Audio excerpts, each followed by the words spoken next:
Hello, everyone, and welcome back to another wonderful episode of Sporting Perspective. Week 10 of the NFL season is upon us. The trade deadline is passed, and that's exactly what we're going to just jump into. James, I'll give you the platform right now to speak. I know we're going to talk some trade deadline and a few other things, so let's just get to it.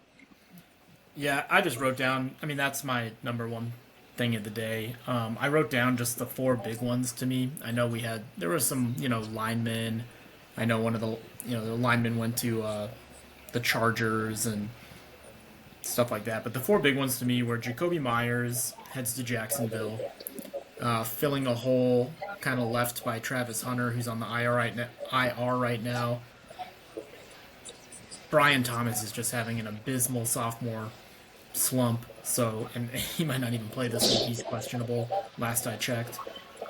So Jacoby's wanted to get out of Las Vegas for a while. He's heading to Jacksonville. I'll pause after I say these and just good move. Is this a move that Jacoby? Is he going to resign there? Is this a move that they have Brian Thomas and Travis Hunter for the future? Is this just kind of a filler, and then he becomes a free agent at the end of the year and goes elsewhere? Or I think it's a see how it goes. I think it's a good move just in the aspect of it fills a gap right now. They're in contention. They do need wide receiver help. They haven't had a lot of luck with, Travis Hunter now hurt, Brennan Strange hurt. As you said, Brian Thomas not having a great year. So it fills that gap. I think it's a see how it goes. If it goes well, maybe they'll re-sign him. But I thought it was the second best acquisition of the day. So I give it a solid B plus to see how it goes. It could turn out very well for both sides. another big move. I'll clump these together. Actually, we saw two moves by the Jets, both on the defensive side of the ball. Uh, Quinnen Williams went to Dallas in kind of a desperation play, last second trade for for Dallas, just trying to get Yeah, anyone to just plug a hole on the yeah. defensive side of the ball. He's a good player. I just don't think that he moves the needle in terms of Dallas's defense. He's going to really have to pressure the quarterbacks because of opposing quarterbacks are still getting the passes off. Yeah. Dallas is still going to give up got a lot of yards. The other one being Sauce Gardner going to Indy. These are both for multiple first round picks, and then Adonai Mitchell was kind of a throw in to the Jets. He'll be interesting because he's like 22 years old, big, you know, fast receiver from Texas. Yeah. This is his second year, so he maybe just needs a change of scenery. Unfortunately, he has to go to the Jets. But like I said, Sauce Gardner went to Indy. Interesting stat I heard on a different podcast earlier in the day. So he was basically elite in his rookie year with the Jets, and people have said that he kind of declined and wasn't great after that. But this season, he's only allowed no more than two catches each game. Like he's never allowed more than two catches each game. So again, maybe a change of scenery. He's only 25 years old. I wouldn't say he's an elite shutdown corner based on his whole career, but he's not having a bad season this year. Yeah. So I'll let you talk a little about Sauce. Well, Sauce Gardner, I thought was a good pickup for Indianapolis. It makes it obviously harder to throw on them. I kind of agree with a lot of what you said. I still think he's a top 10 corner in the league, so that's definitely going to help. He's not like an island or anything like that. He's kind of like a Jalen Ramsey, in my opinion, where he's going to make a lot of good plays, but he may make a bonehead play here or there. What the Colts gave up for him, though, that's a lot. I mean, two firsts is a lot. I was very impressed on what the Jets did with accumulating all these draft picks moving forward. I'll just say this really quick. I don't understand what Dallas is doing. I think that was really stupid. But I think the Jets did a really good job of accumulating a ton of draft picks. I get what the Colts are doing. At least they're going for it. So as a fan base, you'd be really happy about that. And they're at least pushing their chips in. Dallas makes no sense. Yeah, and it's a number one corner Indy needs after that weird Xavion Howard retirement just a couple Yeah. weeks ago. So, So they yeah. needed like a number one potential shutdown corner. So yeah, Indy's really going for it. The last one I had is I put Rashid Shaheed to Seattle. Um, Another one that if you follow anything on Twitter or any insiders, you could kind of see coming. Yep. Um, I didn't expect it to be Seattle, but Shahid actually came out yesterday, I believe, and said that he wants to make Seattle his home. He's joining the offensive coordinator that he had last year in New Orleans, who's now in Seattle.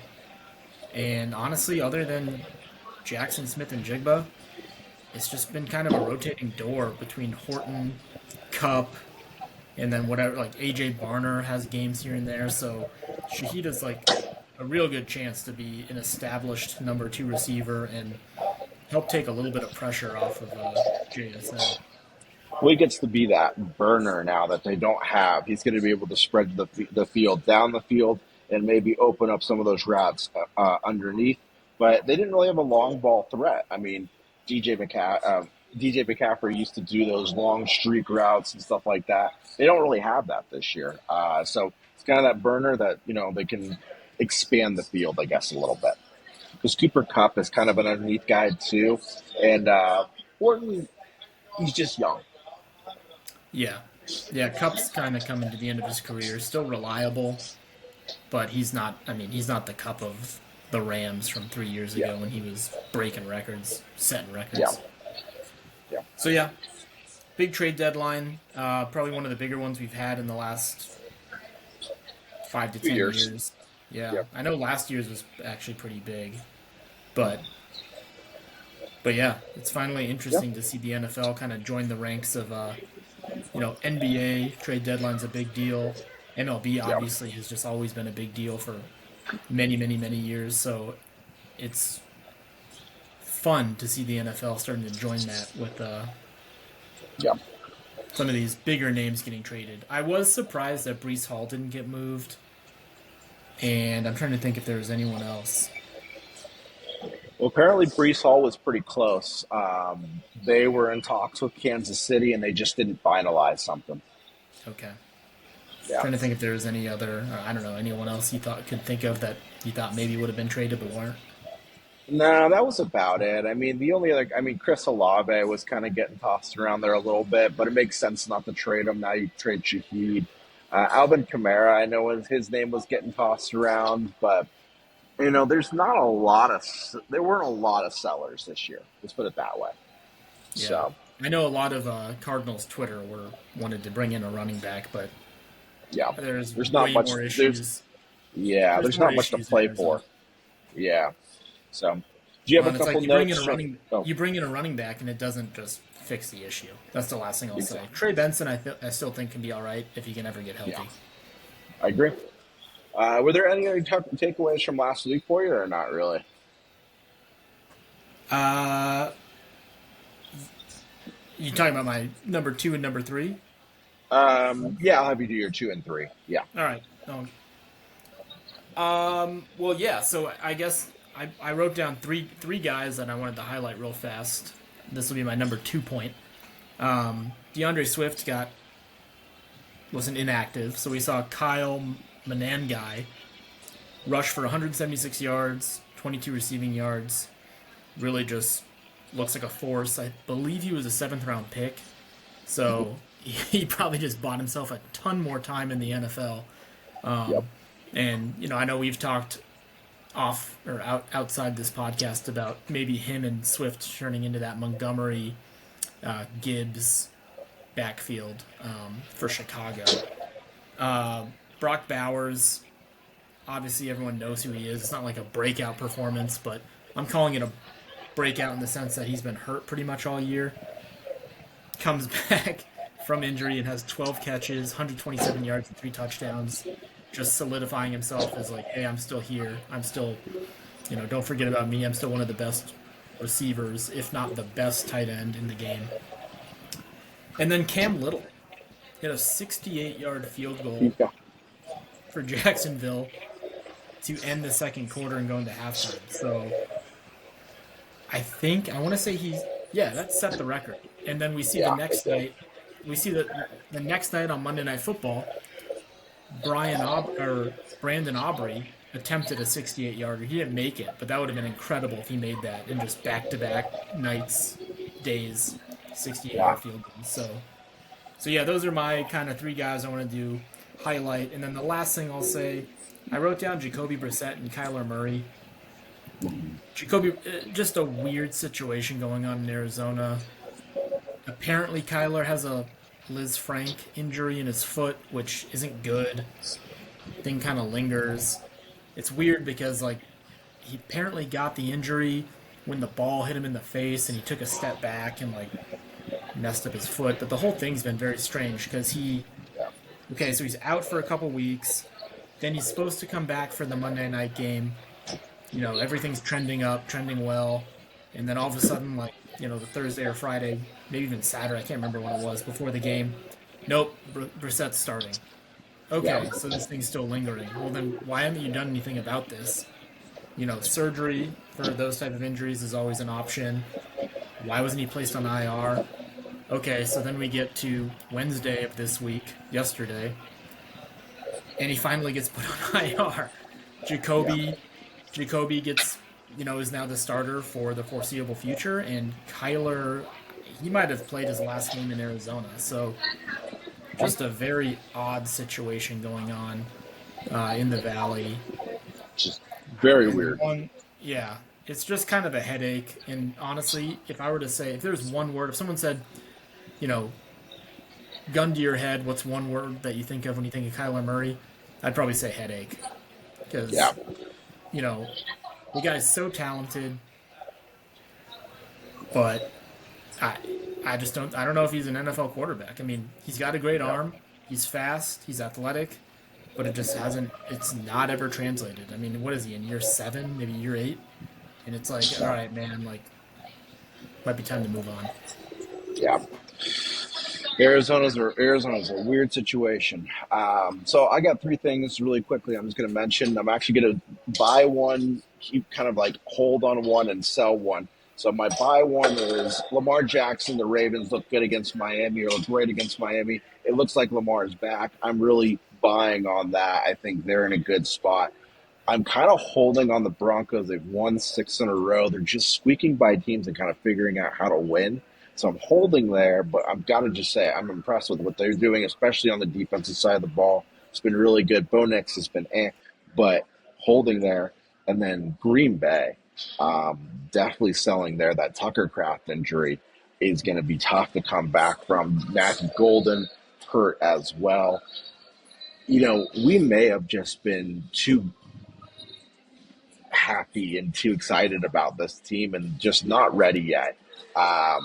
So I just wanted to buy, hold, and sell from last week, and those are my three. Yeah, I'll just make a comment on each one real fast. I totally agree with, I mean, the Ravens, that team is just predicated on Lamar. When he's out there, they're a completely different team. The Broncos, they're like the best seven, they're like the worst, I don't even know how to say it correctly. 7-2 team. I mean, winning is obviously the most important thing. Uh, Obviously, they're very predicated on their defense. Bo Nix has been fine, but it's an offense you thought would have been better. Packers, to me, are like the Broncos, but worse. They have a really good defense, but their offense has just been really it's just been so up and down. Like, literally last week, was it last week or 2 weeks ago? I was praising Jordan Love for that 4 touchdown game, and like, they look great. But obviously, when you lose, arguably, your number one receiver in Kraft, it's not going to be helpful. Um, Yeah, but yeah, that whole receiving core is just banged up. I mean, yeah, Christian Watson just came back, but then you lose Matt Golden and you lose Kraft, and yeah, it's just it just seems like it's always just rotating receivers in and out. So yeah. It's just not a lot of consistency there, but well, let's jump into this week. We got an interesting Thursday night one talking about one of the teams that we were jumping into one of the teams we were just talking about. The Raiders heading to Denver on this Thursday night football matchup. These two teams hate each other. Who do you got? Bowers is back, so that's going to help the Raiders offense. But it's at home for the Broncos, and like you mentioned, they just keep squeaking out wins. So I think they squeak out another win. So I'm taking the Broncos at home. Yeah, I feel the same way. I'd say what line is like 10 or 9. I would say this game's gonna be closer than that, but Denver wins. Denver's just they just know how to win games. Let's head over to Sunday. First game, morning game. Those are back. We're playing in Germany. Atlanta heading to not heading. Well, they're heading to Germany. Atlanta taking on the Colts. I can't figure out the Falcons, and I don't really want to have to worry about figuring them out, so I'm taking the Colts. I think Jonathan Taylor being held down another week, I don't think will happen. Um, Maybe the team will be juiced up with their new Yeah, sauce, so uh, have another playmaker on the defensive side of the ball. I just think the Colts are the better team, and they're going to prove it even in Germany. yeah. Yeah, I'm going to say the Colts as well. Not too much to add there for me. Um, Giants heading to Chicago. Chicago needed that miracle situation last week to beat Cincinnati. I don't think they're going to have to score 49 points in this one, but who do you got in this matchup? Yeah, I'm taking the Bears. I think Caleb Williams is just a tad better than Jackson Dart. Jackson Dart looks really good, but I know we've talked about this in the past. Giants just have too many injuries building up. They're on uh, they're on the committee approach with Tracy and Devin Singletary.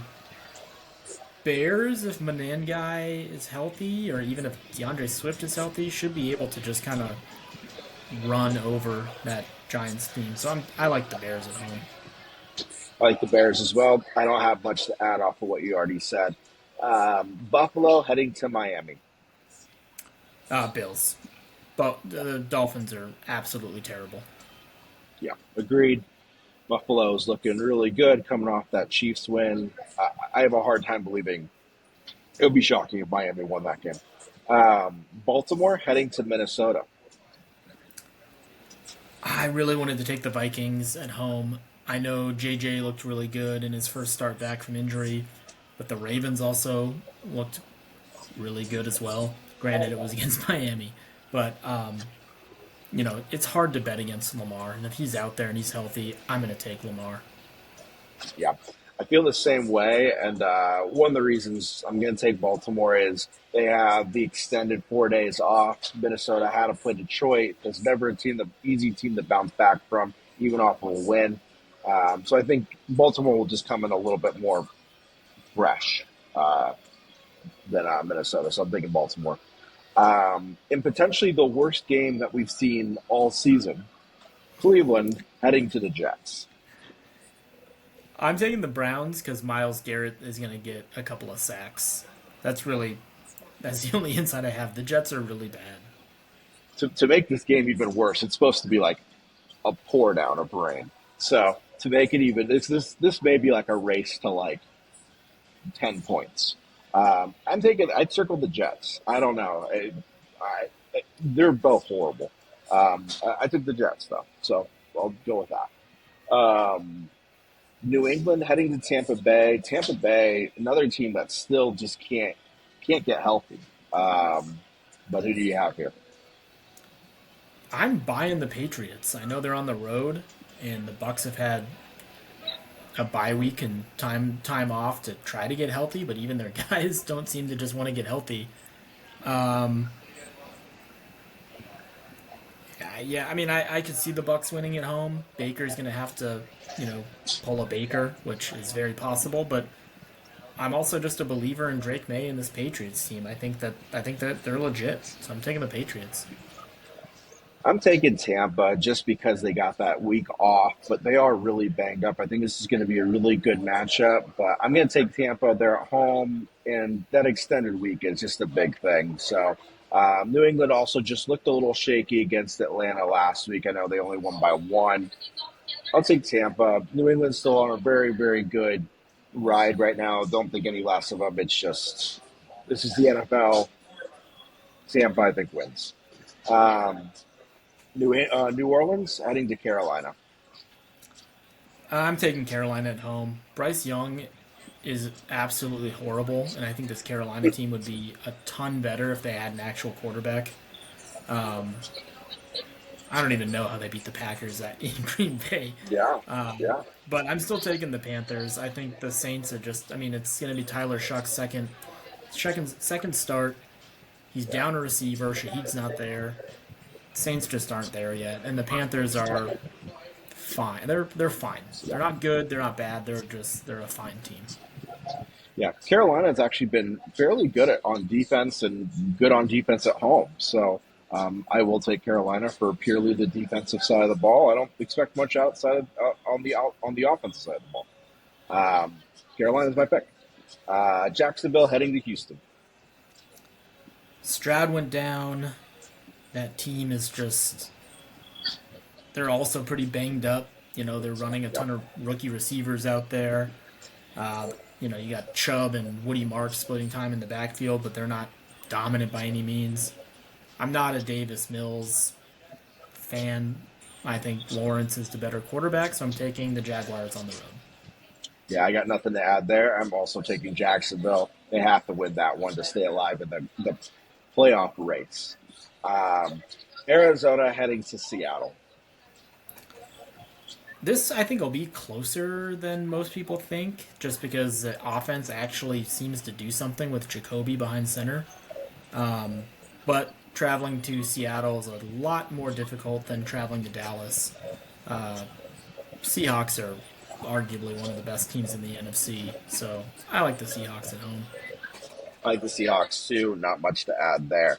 Another NFC West matchup. LA Rams heading to San Francisco. I'm taking the Niners in this one. The Rams are also, I think, one of the best teams. That whole NFC West is just really good, Yeah, minus the Cardinals. But I'm just taking the Niners because I think McCaffrey is gonna have a good game. That team's starting to get a little healthier. We saw Jawan Jennings come back and score a touchdown, so maybe last I checked, Pearsall was questionable. Not sure if he'll play or not, but if the Niners can start getting healthy, I mean that could be they're getting healthy at the right time. I'll say that. yeah. Niners have had the Rams number too ever since they've moved back to LA. I'm going to take the Niners. McCaffrey's a beast. But yeah, they are pretty banged up, but I'll take the Niners. Detroit heading to the Commanders. Commanders season not going the way that they were expecting. Jalen Daniels now probably out for the season. Yeah, I'm taking the Lions. I think we saw the worst performance we're probably ever gonna see, and not ever. Well, we're ever gonna see this season from Jameer Gibbs. So I think they try to establish the run against that Commanders team that is gonna have Mariota behind center. So I'm taking the Lions. Yeah, I got the Lions as two. I got the Lions too. Not much to add there. Sunday night football could be a good one here. Pittsburgh heading to LA to take on the Chargers. I'm taking the Chargers at home. It's always, you know, we say this a lot, but whether it's an East Coast team traveling west or a West Coast team traveling east, always tough because you're out of your comfort zone. Chargers actually have been pretty good, even with the loss of Omarion Hampton. So yeah, I just think the Chargers are going to win this one at home. This could be a really good game. I think it's gonna be a really good game too. I think there's gonna be a lot of scoring, a lot more scoring than you think.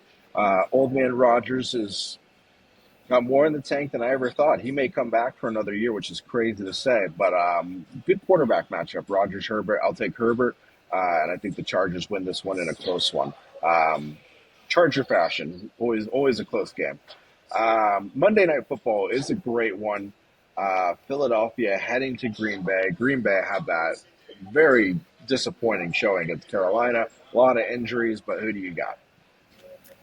I'm taking the Packers at home. I think this is going to be a defensive game from the Packers, and they need to, you know, establish Emmanuel Wilson and Josh Jacobs and just pound the ball. Philly's beatable, as we've seen this year, so I don't think they're just like, we were kind of locking them into wins early in the season, and they were proving that they could win, but I don't know. They have their own issues. Both these teams have a lot of issues, but I think the Packers at home get it done. Sloppy.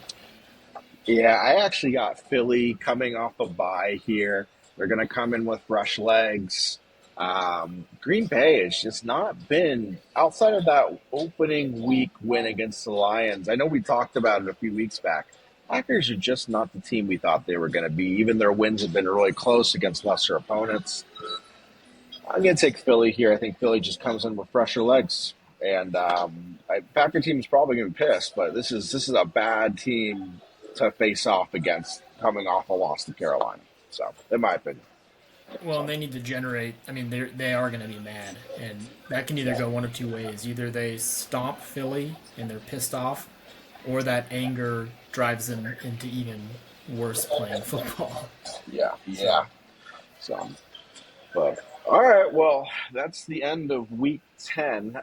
Before we sign off here, Friday is National Jersey Day. So, what we decided this week is to give our top five best NFL team jersey combinations. So this includes old school, new school, throwbacks, everything. It's the best combination jerseys for our top fives. So, James, I'll let you go first. What team has the best combination jerseys at five? so I threw the Cardinals down, and the main one I wanted to highlight from the Cardinals. One, it's my hometown team, my favorite team, so obviously I'm a little biased. But the one that really stands out to me is the white jersey with the Arizona flag, the one that Pat Tillman would, that you see Yeah. pictures of Pat Tillman wearing.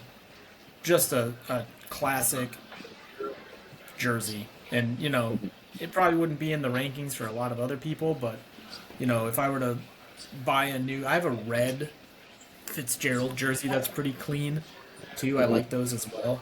But if I were to get a new jersey, it'd probably just be like a generic white Cardinals jersey.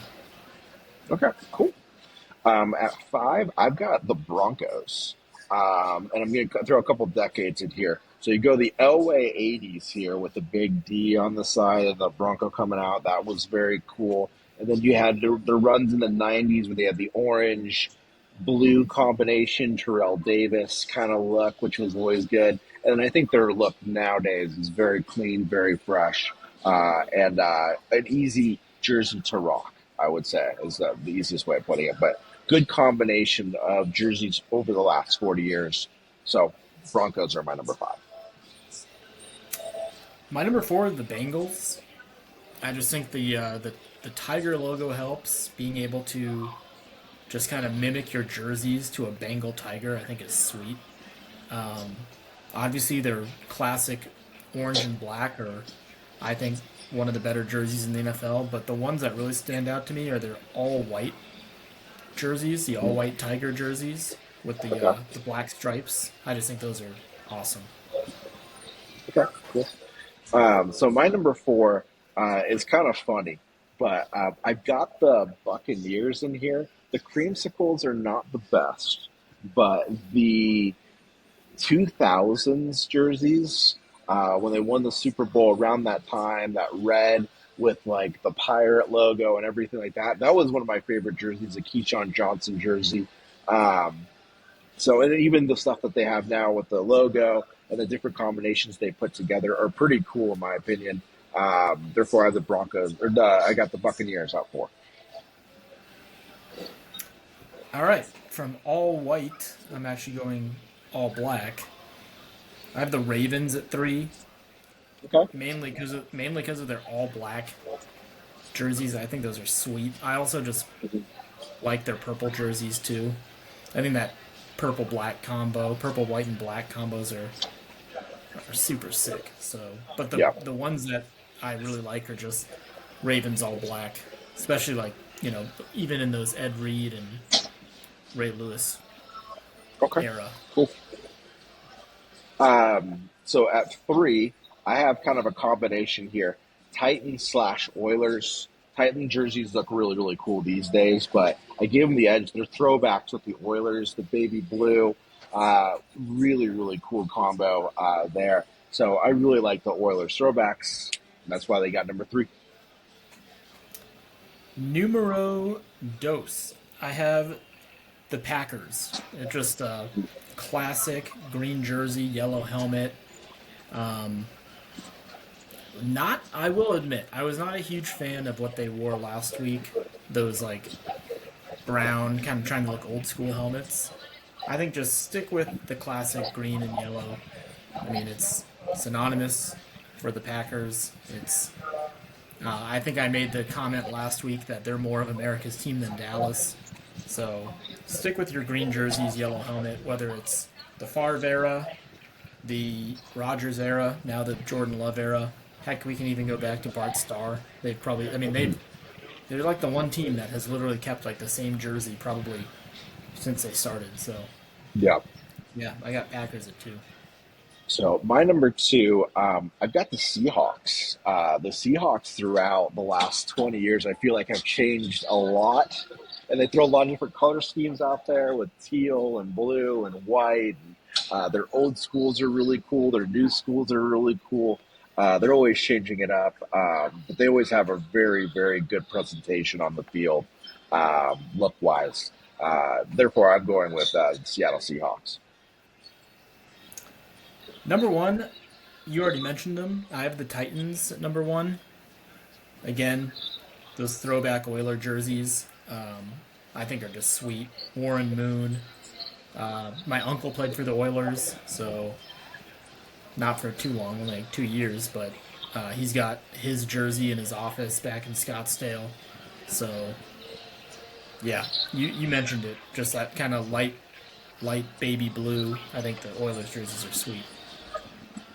So my number one um, is the LA slash San Diego Chargers. Those baby blues that they bring out whenever they just even go color match the whole way down. It always looks clean, and I think they got the best. Even when they go dark blue, it looks great. Light blue, it looks great. All whites. For some reason, that jersey just works out really well. Was a bigger fan of it when they were in San Diego, but still really sweet in LA too. So Those that's Chargers myself. jerseys would be my number six. They almost made my Okay. list, but Okay. they're like they're Yeah. right there. Yeah, they're right there. There's a good one. All right. Before we sign off, anything you want to talk about NFL wise? Are we good? Think it's time for Cardinals fans to start thinking about who's going to be playing quarterback next year. I think so too. I think he's going to get traded in the offseason. I feel pretty good about that prediction. So, Yep. but all right. Well, until next week, guys, it is November. Have a wonderful, wonderful weekend. And until next week, peace out.